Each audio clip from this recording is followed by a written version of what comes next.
If we look at 1 July 2005, that was clearly a landmark date for those who are doing prospectuses, who are offering securities in the EU. It was the date when the Prospectus Directive needed to be implemented, and I think nearly all of the member states did that in time. Thereafter, we saw a very intense learning curve by market participants, by regulators, by others. And after 5 years, we saw the first review of this directive, which ended up in an amending directive in 2010. And now we are one step further. We are facing the next review of the Prospectus Directive. And clearly, this one is a little bit different than the last one. And we see a new concept, or some new concepts here, to something which, at least in my view, has emerged to be a real success story. Prospectus Directive is something which is very well established in the markets. It may not be perfect, but I think probably nothing is really perfect. And it has, in my view, really helped to get market players together across all over Europe. And it has really been a driver for activity in the capital markets over the last, more than 10 years now already. If we now look at the proposal which the Commission has issued on 30 December last year, I think there are a couple of very pragmatic new proposals. Just to mention the means of publication, where we see a reaction to maybe where some old forms are to be given up, which are not really of relevance anymore. We also see an extension of the base prospectus regime to equity securities, a concept which I think has worked very well for non-equity instruments. Also, something which I think is a very good and pragmatic thing is the attempt to align parts of the prospectus summary to current PRIPS regulation in order to make sure, or to avoid that we have a double production of documents with more or less a similar content.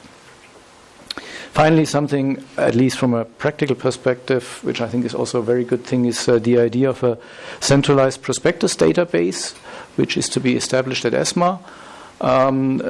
Because if you look at the market currently, it's really very fragmented, and in some countries rather difficult to find prospectuses. So a centralized database is really the right thing which we need. There are probably in the draft some points which need some further consideration, where maybe market is lacking a little bit of clarity, and I think we will probably see in the presentations a couple of the issues, and I'm sure all of you have some things in mind which we can discuss later.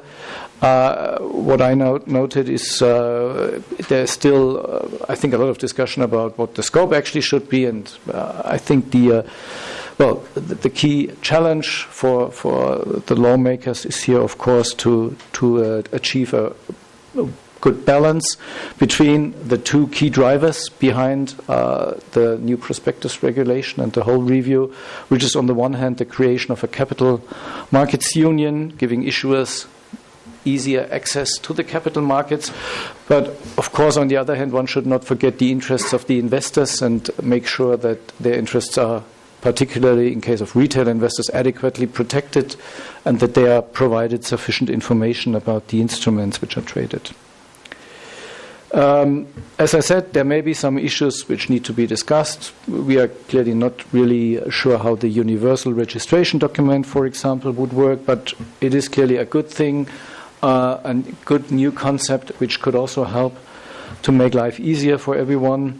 And also the risk factors, the new tailoring and arrangement, the orders or the requirements which are foreseen under the new regulation could be a little bit difficult and raise some concerns. And finally, there are probably still some issues which are not yet addressed at all.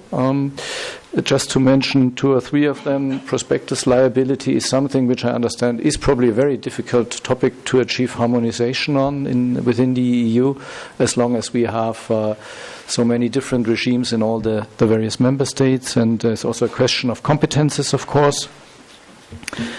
Something which could also be considered at a later point of time would be a review of the existing prospectus regulation to find out whether really some of all of the items which are foreseen in the various annexes are really of practical significance, and it sometimes appears that some of them do not really fit to the relevant securities. But as such, I think it's another good opportunity to discuss a very interesting new piece of legislation, and that's it from my side for the time being. I would now hand over to our panelists, and we will start with Philip, thereafter Tilman, then Chris, Deirdre, and finally Michael. And I would say maybe we can collect all questions for the discussion session thereafter.